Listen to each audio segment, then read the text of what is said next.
Tidak banyak yang menyangka, sebuah pesawat yang lepas landas dengan tenang dari Asia Tenggara justru mampu mengguncang persepsi negara lain.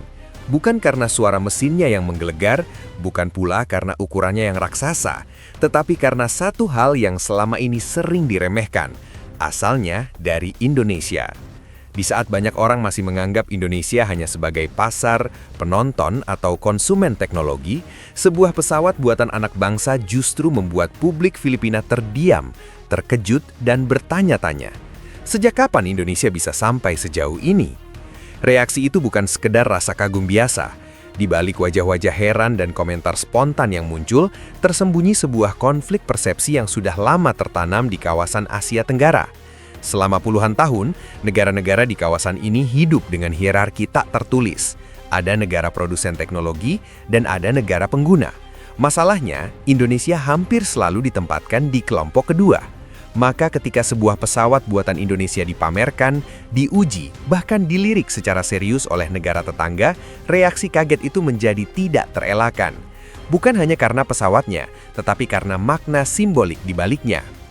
Untuk memahami mengapa reaksi tersebut begitu kuat, kita perlu mundur sejenak dan melihat konteks yang lebih luas. Industri dirgantara bukanlah industri biasa, ia adalah puncak dari rantai teknologi. Negara yang mampu merancang, memproduksi, dan memelihara pesawat terbang sendiri bukan sekedar negara industri, melainkan negara dengan kapasitas riset, sumber daya manusia, dan kemandirian strategis yang tinggi. Di Asia Tenggara, sangat sedikit negara yang berani masuk ke wilayah ini. Sebagian besar memilih membeli dari Amerika Serikat, Eropa, atau Rusia. Lebih aman, lebih cepat, dan dianggap lebih prestisius. Indonesia justru mengambil jalan yang jauh lebih sulit. Sejak beberapa dekade lalu, negara ini sudah menanamkan ambisi untuk tidak selamanya bergantung pada impor alutsista dan teknologi udara. Langkah ini sering dianggap terlalu berani, bahkan nekat. Banyak yang meragukan, apakah Indonesia mampu secara teknis, apakah sumber daya manusianya cukup, apakah industrinya bisa bertahan. Keraguan-keraguan inilah yang selama bertahun-tahun membentuk persepsi publik regional, termasuk di Filipina.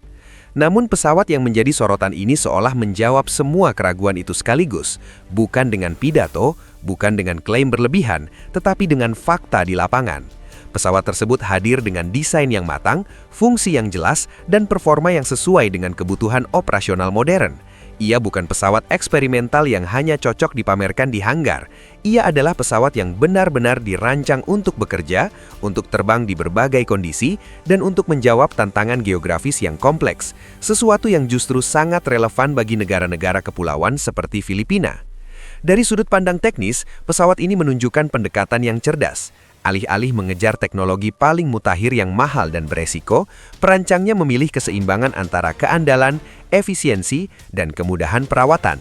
Ini adalah filosofi desain yang sering diabaikan oleh publik awam, tetapi sangat dihargai oleh operator dan militer.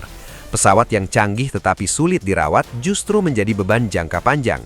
Disinilah Indonesia menunjukkan kedewasaan industrinya. Reaksi dari Filipina menjadi menarik karena negara tersebut menghadapi tantangan yang sangat mirip dengan Indonesia. Wilayah kepulauan, kebutuhan transportasi udara yang tinggi, keterbatasan infrastruktur darat, serta ancaman keamanan non-tradisional seperti bencana alam dan penyelundupan. Ketika mereka melihat sebuah pesawat buatan negara tetangga yang mampu menjawab kebutuhan-kebutuhan itu, pertanyaan pun muncul secara alami. Mengapa tidak? Namun kekaguman ini tidak muncul dalam ruang hampa. Ia juga dipicu oleh kontras dengan ekspektasi awal. Selama ini narasi yang beredar di kawasan seringkali menempatkan Indonesia sebagai negara dengan potensi besar tetapi eksekusi yang lemah. Banyak proyek besar yang dianggap tidak konsisten, tidak berkelanjutan, atau terlalu politis. Maka ketika sebuah produk teknologi tinggi muncul dalam kondisi matang dan siap pakai, narasi lama itu runtuh dengan sendirinya.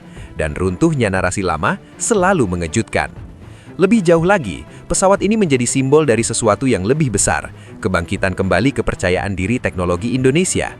Ini bukan soal satu produk, melainkan soal ekosistem.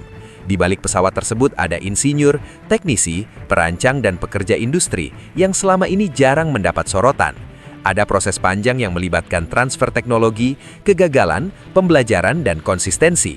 Semua itu tidak terlihat dalam satu kali pameran atau satu kali uji terbang, tetapi justru itulah fondasi yang membuat produk ini layak diperhitungkan.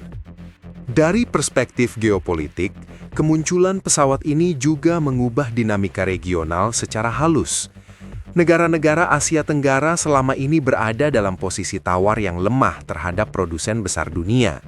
Ketergantungan pada satu atau dua pemasok membuat ruang negosiasi menjadi sempit. Kehadiran alternatif regional, apalagi dari negara yang secara budaya dan geografis dekat, membuka opsi baru. Bukan hanya soal harga, tetapi soal fleksibilitas, kerjasama jangka panjang, dan pemahaman kebutuhan lokal. Opini publik Filipina yang terekam dalam berbagai reaksi spontan menunjukkan satu hal penting. Kekaguman itu bercampur dengan refleksi. Banyak yang mulai membandingkan bukan dalam konteks kompetisi negatif, tetapi dalam konteks mengapa kita tidak bisa melakukan hal yang sama. Ini adalah efek domino yang seringkali lebih berpengaruh daripada kesepakatan formal antar pemerintah. Ketika masyarakat mulai percaya bahwa negara tetangga bisa, maka batas mental pun bergeser. Namun, tentu saja, tidak semua reaksi bersifat positif tanpa syarat. Ada juga skeptisisme, pertanyaan tentang daya tahan jangka panjang, layanan purna jual, dan dukungan logistik. Skeptisisme ini justru sehat. Ia menunjukkan bahwa produk Indonesia kini dinilai dengan standar yang sama seperti produk global lainnya. Tidak lagi dipandang sebagai produk negara berkembang yang diberi toleransi lebih. Ini adalah bentuk pengakuan yang tidak selalu terlihat sebagai pujian, tetapi justru sangat berarti.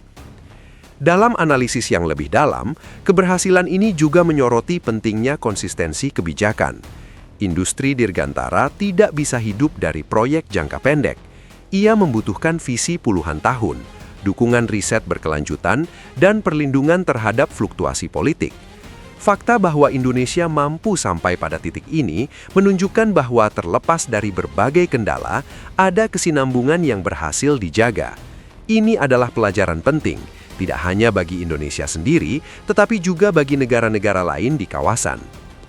Dari sisi ekonomi, dampaknya tidak berhenti pada penjualan pesawat.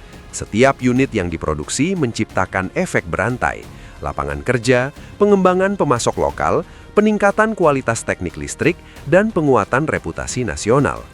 Ketika satu negara tetangga mulai melirik, negara lain akan memperhatikan.